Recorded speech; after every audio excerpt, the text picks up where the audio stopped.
No, because I closed off that gap, so it's a little warmer now.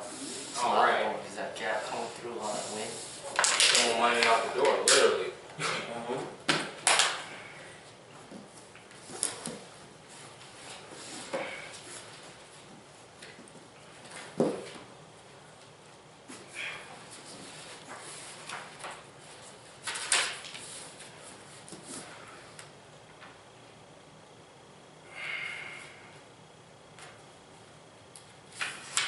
Study 5 Tao Te Ching. The people's hunger is due to the excess of their ruler's taxation, so they starve. The people's difficulty in being governed is due to the meddling of their ruler, so they are difficult to govern. The people's disregard for death is due to the glut in their ruler's pursuit of life, so they disregard death. Therefore, those who do not strive for living are better than those who value living. When people are hungry, it is because the ruler overzealously imposes ever-increasing taxes, leaving very little for them to sustain themselves. Similarly, when we feel spiritually empty, it can be because we have overtaxed ourselves and neglected our basic spiritual needs. Overextended and mentally exhausted, we forget to feed the soul with inspirational sustenance. When people are difficult to control, it is because the ruler is constantly meddling by imposing many restrictive rules. In reaction, the people become defiant against authority. In the same way, when we meddle in other people's business, life becomes more difficult to manage. Our excessive interference makes everything complicated. Our friends become alienated, and our relationships become strained and distant.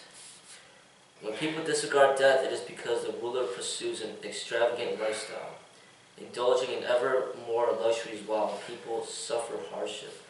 When they see this, the people brave death to rise against the ruler. When the mind is overly greedy in pursuing materialistic indulgences, the spirit suffers. Life becomes an endless series of sensory stimulations devoid of meaning. It no longer seems worthwhile and makes us wonder, why bother, why go on? To strive for living means to pursue luxuries obsessively.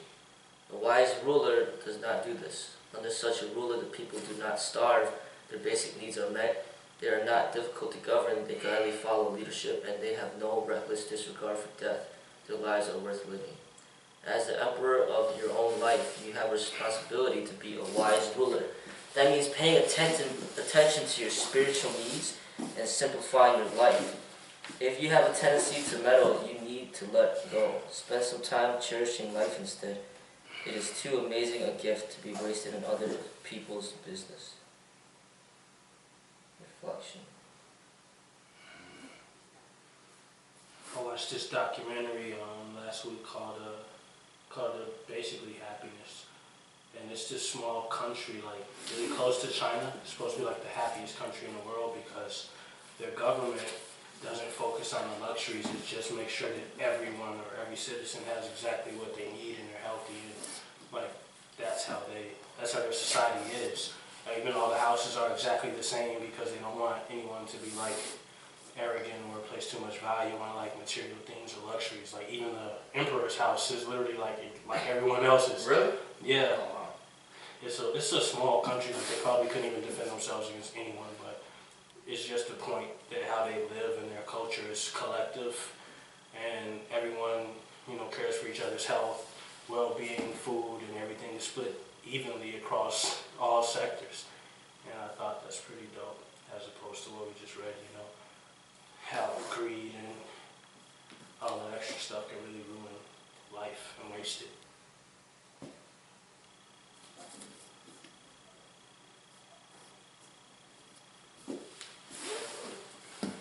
Sounds pretty dope. The grass isn't green on the other side because we both got the same green grass. I think that's I think from what I understand, that was kind of like the premise of the communism or something like that. And they tried it in some countries like worldwide, I think like in Russia and China, all this shit. Cuba. And then what ends up happening is the people that manage it, they end up being worse dictators than capitalism. So they make everybody live in the same home, same food, same clothes, but then they themselves would just, you know what I'm saying, have like everything, you know? And it was like worse. Like, because what they did is they would like, if you're a doctor, they would come and like they'll just take your degrees away and just put you on a farm. They'll put everybody on a farm. You know what I'm saying? And then what ended up happening is like people would be working, I think, like 16-hour days or longer for nothing. They pretty much became slaves. Like they just eat. Like, you know how we get lobsters? Like, you'll be working 60-hour days and you just eat a piece of bread. Like, it was like the way that they managed it, it was really bad. I mean, but the idea of it was kind of what Chris is talking about. Is like, if everybody has the same shit, then they're just like, then how are you going to design more if everybody has the same shit? But they couldn't stop nature and what's within people, like, and what they want to be different. Like, it could be the littlest shit, like, everybody has the same clothing, but then you want to cut your sleeves off.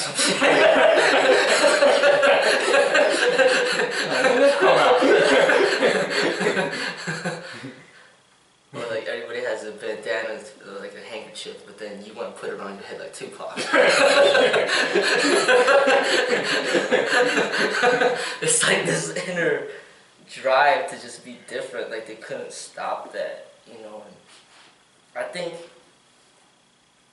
whatever country Chris is talking about, like I can see the positives of it, but at the same time, in capitalism, like this is capitalism, but at the same time, I think it's like a combination of communism too, like it, because that's why there's the whole like welfare system, for example. Like they make, because I've experienced it before. When you make a lot of money, they'll make you pay more taxes, and then they'll make you pay for everything. You go to the doctor every time, you gotta pay. You gotta pay. You gotta pay this. You gotta pay that. But if you don't make that much money, then you don't pay. You know, but then the rich people, sometimes they don't even know that they're paying for stuff that other people don't have to pay. Same thing with college. Your parents make a lot of money, you gotta pay the whole damn bill. But if your parents don't make that much money, you could apply for financial aid, and then the next thing you know, your school could be paid off, you know.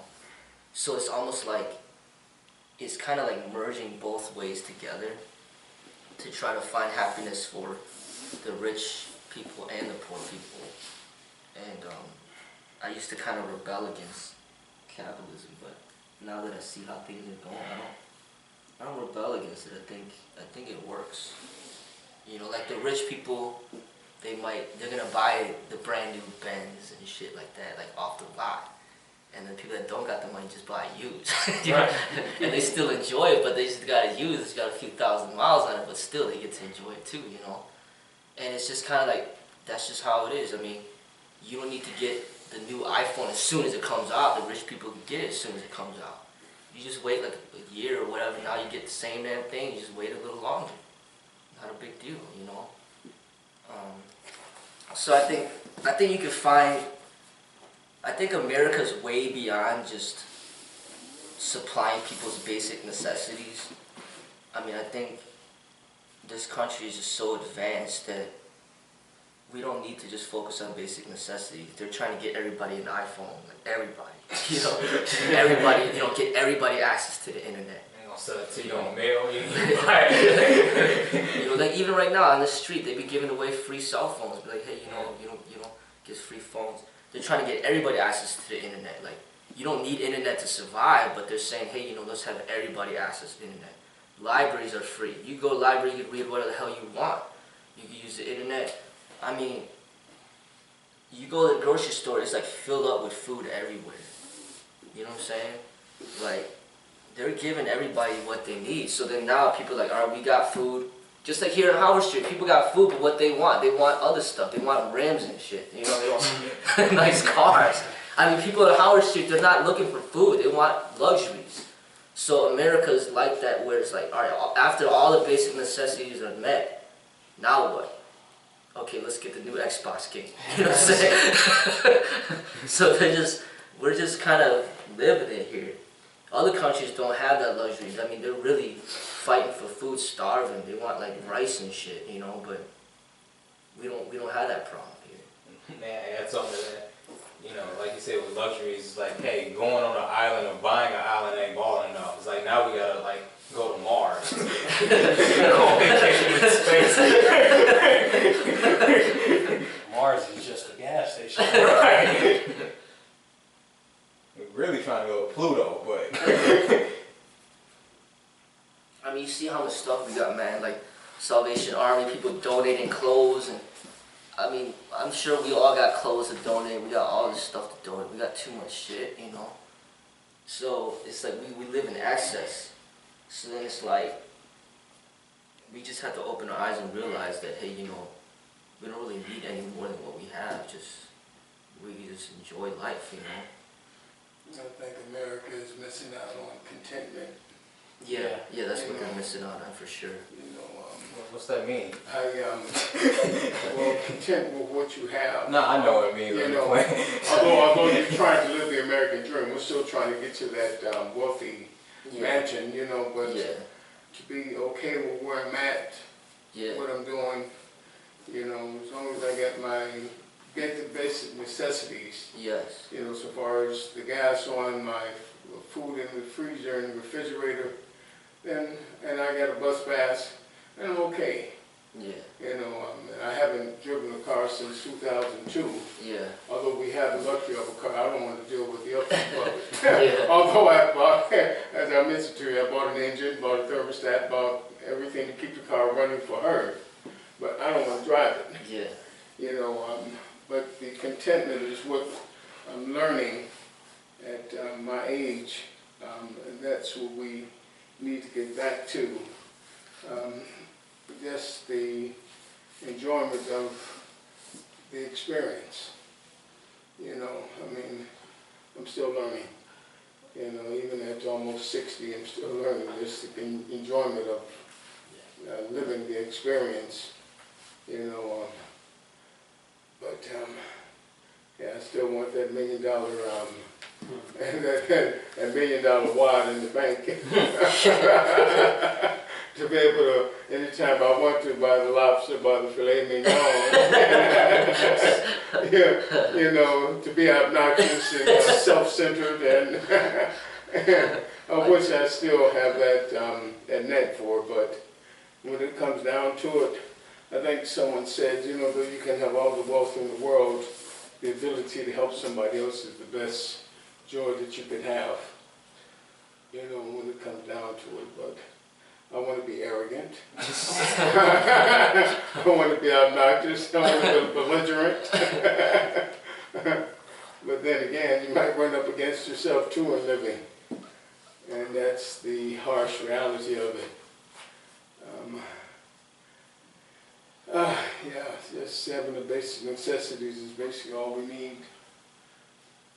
And everybody wants the opulence. But the vice president of the John Buck Company, which is a real estate developer downtown Chicago, said once he got to the top, he saw that he had to go further, you know, for enjoyment, because it's not all that there is.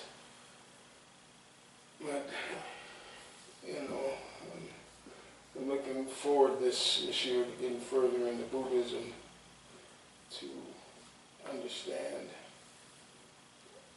and hopefully that'll bring me more into contentment. But there's that little me inside that wants to be belligerent, obnoxious.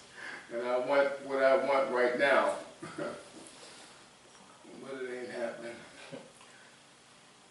I'm sorry to take away from you all's happiness. I'm sorry. I'm taking it from anybody's happiness. I like to share something regarding happiness, though. A co-worker of mine I spoke to last week, I had a discussion with him, and he said, I guess basically his sister, like, he's like, well, he was explaining to me a situation with his sister, and he's like, hey, I wouldn't feel bad if I never spoke to her again, which sounds like sad, but he I can see it in his face, like, he's like, my happiness isn't based on anybody else. Like, I could accept the reality. Like, you know, I could be happy regardless. Of course, he will be, he wants to talk to his sister again, but he can accept the reality, hey, if we never speak again, my happiness isn't based off that. Yeah. Or like employment. He's just using that as an example, but when you said happiness, that's what I thought of. Like, well, my happiness isn't based off somebody else's reactions. What I learned from that documentary is that personal happiness is drastic between the person that makes $5 a year and $50,000 a year. But between the person that makes $50,000 and $5 million, it doesn't really change much. And that most happiness comes from doing something intentionally. Like, most people do things because they have to, and if they don't have to do anything, they just sit around watching TV or doing nothing. But when you do something intentionally, you get more happiness from it than anything else. At least that's what the documentary said. It made sense to me a little bit.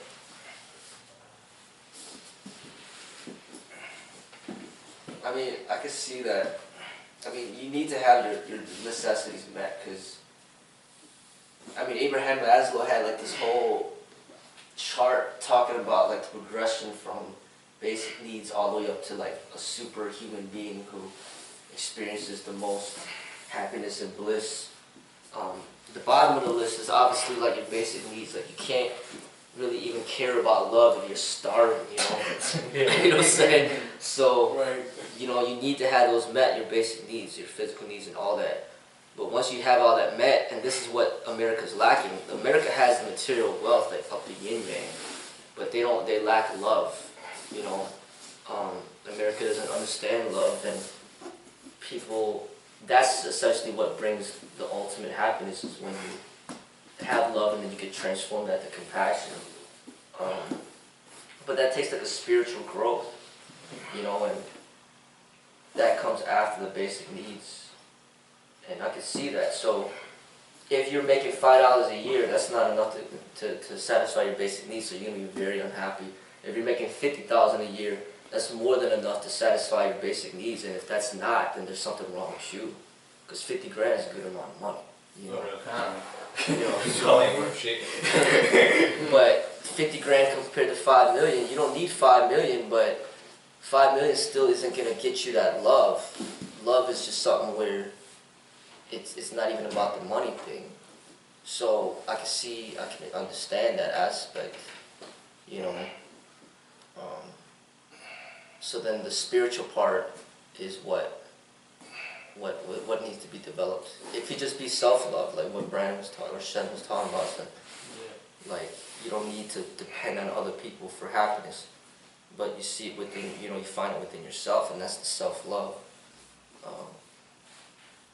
And that's very important. That's basically putting time for yourself into your spiritual development, your spiritual growth, and not just focus so much on the material. You need to focus on the material in order to live, but then once you got that satisfied, you got to divert your attention to the spiritual development. If you don't, then you're going to starve spiritually, and then you're not going to have happiness, no matter how much money you have.